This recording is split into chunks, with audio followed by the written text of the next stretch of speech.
Hola chicos, ¿cómo están? Nuevamente aquí el profe Rafa, esta vez con un tema de ciencias, que es la materia que a mí más me gusta y que de hecho este tema también a mí me agrada bastante, que son los estados de agregación de la materia. Y a mí me gusta porque de este tema se desprenden un montón de fenómenos físicos, químicos y de la naturaleza que son interesantísimos.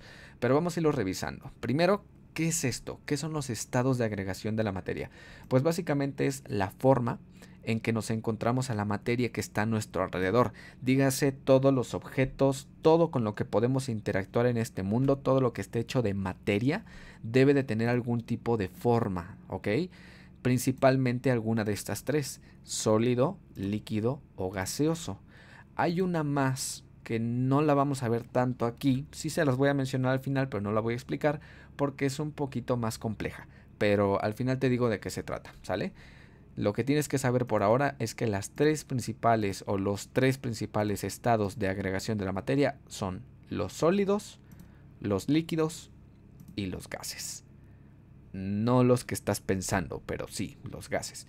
Bueno, sí, de hecho esos gases también entran en esta categoría, pero eso lo vamos a ver un poquito más adelante. Vamos a comenzar por los sólidos, porque son de hecho los más sencillitos, los más fáciles de entender. Los sólidos tienen una forma definida. Vamos a tomar, por ejemplo, este farol o este poste de luz, como tú quieras llamarle, que tiene una forma rígida, dura, definida.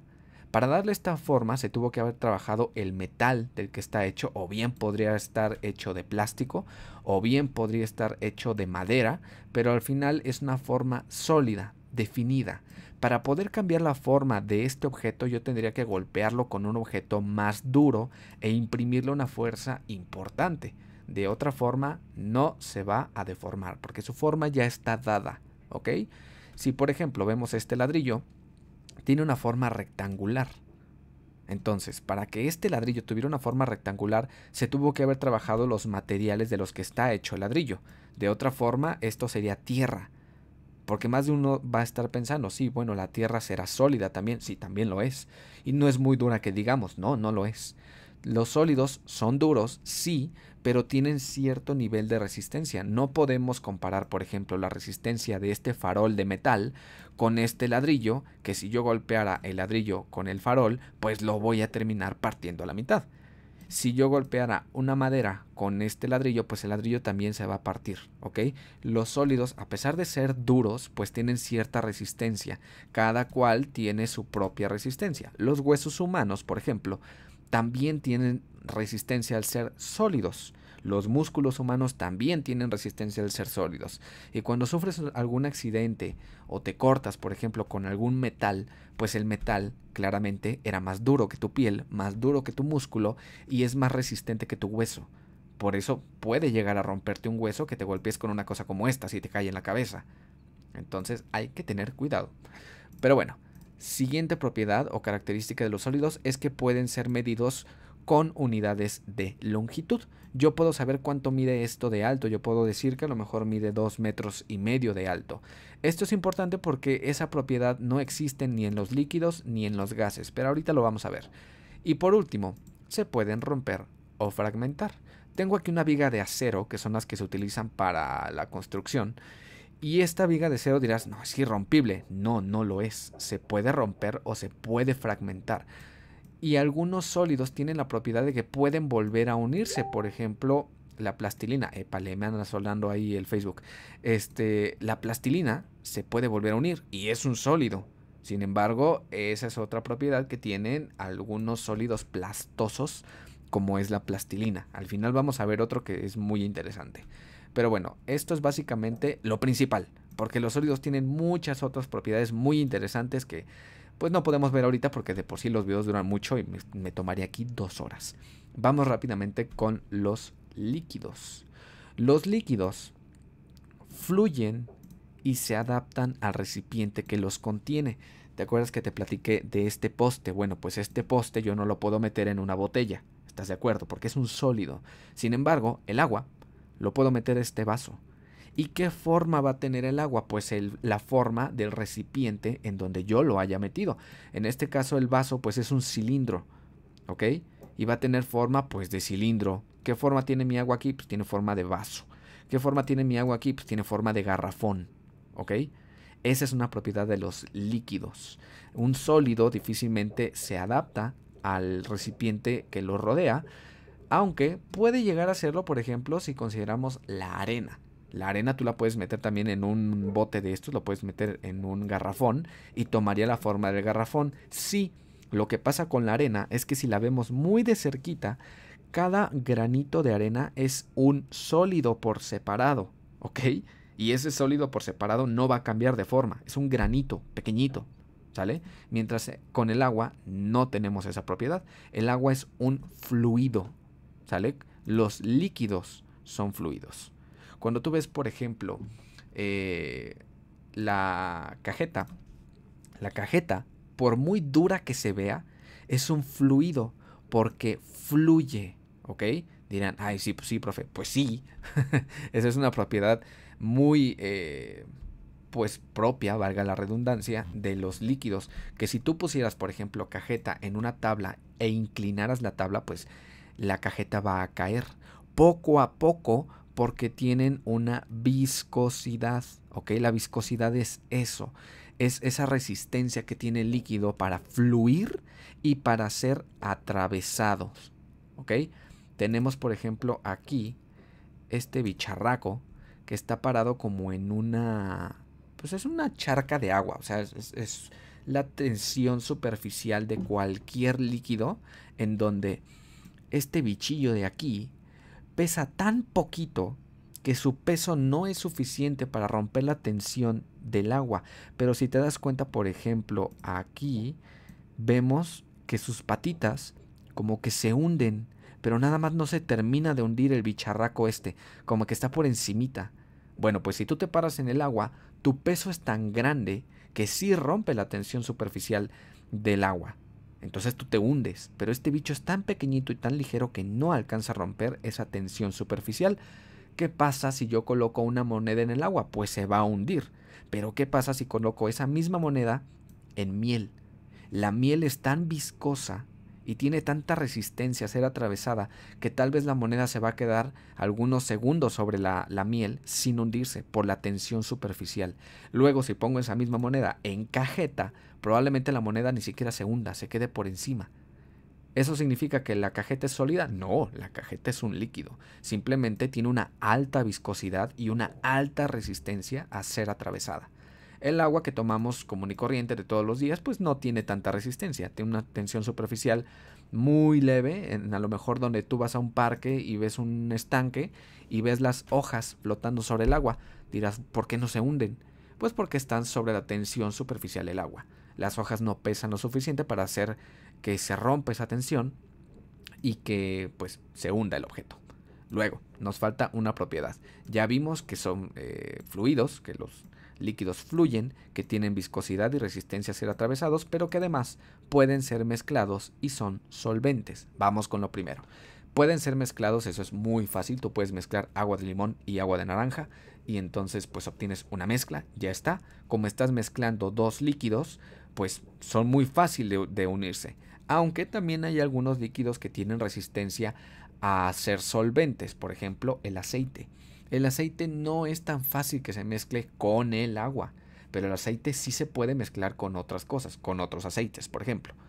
Y esto de que son solventes se refiere a que también se pueden mezclar con sólidos, por ejemplo, con el azúcar. Si yo a este vaso le pongo una cucharada de azúcar, pues bueno, el azúcar es un sólido porque son granitos pequeñitos, duros, y el agua pues es un líquido. ¿Qué pasa entonces? Pues que el agua es un solvente y el azúcar en este caso sería un soluto, ¿ok? El soluto es lo que se disuelve en algún líquido, no nada más agua, porque tú puedes agarrar, por ejemplo, jugo de naranja y disolverle ahí una cucharada de azúcar. No sé para qué vas a querer hacer eso, pero bueno, de que puedes, puedes. Los líquidos suelen ser solventes. Es muy común que un líquido permita que le disuelvas sólidos como azúcar, como sal, como tierra, por ejemplo. Por eso cuando tú vas al mar o te metes a algún charco que a lo mejor estaba muy cristalino y muy transparente, pues al alborotar la tierra que estaba en el fondo, pues se pone café, porque el agua, al ser un solvente, pues absorbe esa tierra. Con el tiempo, la tierra vuelve a bajar por su propio peso. Pero eso es otro tema que tiene que ver con densidad y no lo vamos a ver aquí. Este es un ejemplo de una copa de agua que tiene tantito colorante y ese colorante está penetrando en el agua poco a poquito y se está disolviendo. ¿Ok? El agua entonces es un solvente. Acuérdate muy bien de estos dos nombres porque a lo mejor no te los van a preguntar ahorita, pero cuando llegues a la prepa te preguntan cuál es el solvente y cuál es el soluto. Ah, mira, pues muy fácil. El solvente es el líquido donde se va a disolver una sustancia. Si la sustancia es sólida, pues es un soluto. Es más, puede también ser otro líquido y es un soluto. Así de fácil. Solvente es donde lo voy a echar. Soluto es lo que le voy a poner. Así de sencillo. Y vamos con los últimos y los más especiales de este pequeño grupo de 3. El más especial en realidad es el cuarto, pero ahorita te lo voy a mostrar, que son los gases. Los gases no tienen forma ni volumen definido. ¿Por qué? Porque sus moléculas, es decir, de lo que están compuestos, andan por todos lados. Se mueven rapidísimo sus moléculas. Ahorita te voy a platicar un poquito más de eso. Pero básicamente, si tú los dejas solitos, se expanden, ¿ok? Se expanden y también se pueden comprimir. Te doy ejemplos para que me entiendas. Tú has visto latas que son, por ejemplo, de pintura. Y cuando tú aprietas el botoncito que tiene arriba la lata de pintura, empieza a hacer... Y parece que no para. Y dices, bueno, pues ¿de dónde le cabe tanto a esta cosa? Bueno, pues es que tiene un gas adentro que está comprimido, que está apachurrado como si fuera un resorte. ¿Ok? Puede caber mucho gas, mucho aire comprimido en una sola lata de metal. Eso es una de las propiedades de los gases, que se pueden comprimir, pero así como se pueden comprimir, se pueden expandir. Aquí vemos, por ejemplo, un globo. El globo, tú sabes que está hecho de caucho o de látex, la gran mayoría. El látex es un material sólido que se estira. Entonces tú los compras pequeñitos y les metes aire adentro.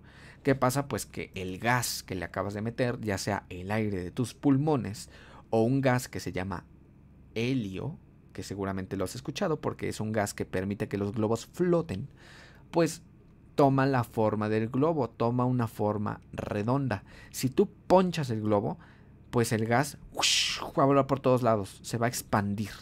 ¿Sale? Tú no lo acabas de ver, pero acabo de hacer como con las manos, como que expandí mis dedos para que te quede bien claro. Y entonces, cuando tú tienes un gas libre, este gas se disipa en el fluido donde esté. El aire es un fluido. Profe, entonces el aire es un gas o es un líquido que... No, a ver.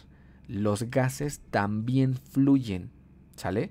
Los gases pueden fluir si tienen un elemento en donde puedan fluir. Por ejemplo, el gas de tu casa, el gas que utiliza tu mamá para cocinar, se llama butano o metano, dependiendo de lo que utilice, o gas natural. Ese gas tiene un olor, ¿verdad? Cuando se empieza a tirar el gas, dice, ¡ay, huele a gas! Bueno, pues ese gas está fluyendo por algún lado. Normalmente fluye a través de una manguera para llegar hasta tu estufa y que después pueda ser encendido. Y ya que estamos, esa flamita que tú ves en la estufa de tu casa se llama plasma y es el cuarto estado de agregación de la materia, el plasma. No quisiera decirlo así porque es un poquito como reducirlo a algo que en realidad no es, pero el plasma básicamente es fuego, ¿ok? La flama de tu estufa es un plasma. Realmente un plasma es un gas o cualquier otra sustancia sometida a una temperatura tan alta que se convierte en fuego, que se convierte en una especie de flama.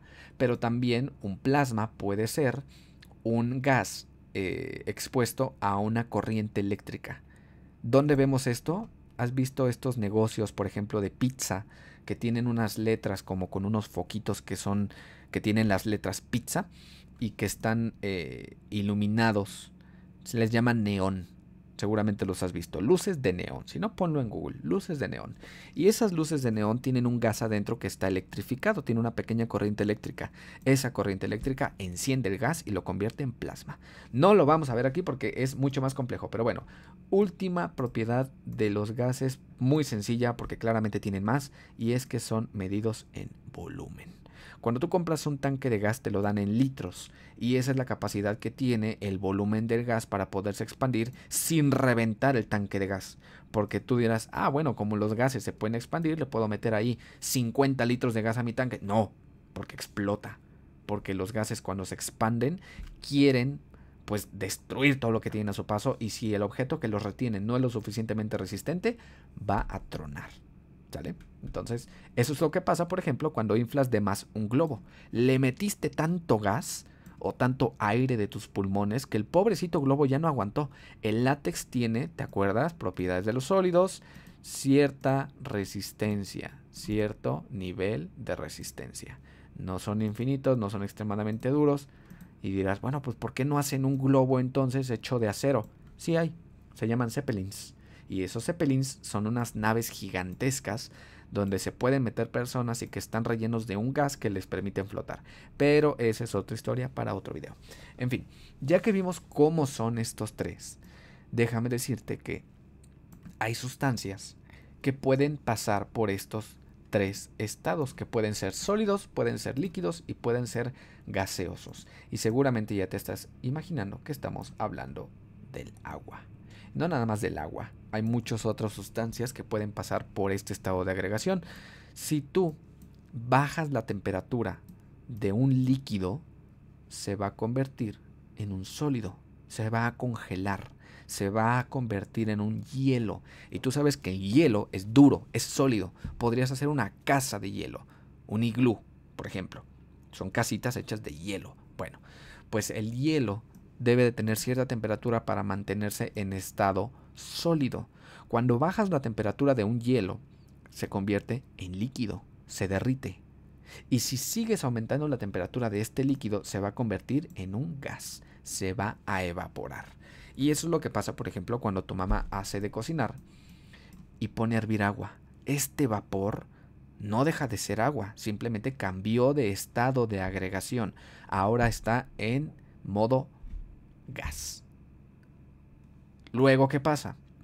Por ejemplo, cuando te bañas, tú te das cuenta que hay vapor. Bueno, pues todo ese vapor es gas. ¿Es gas de qué? De agua.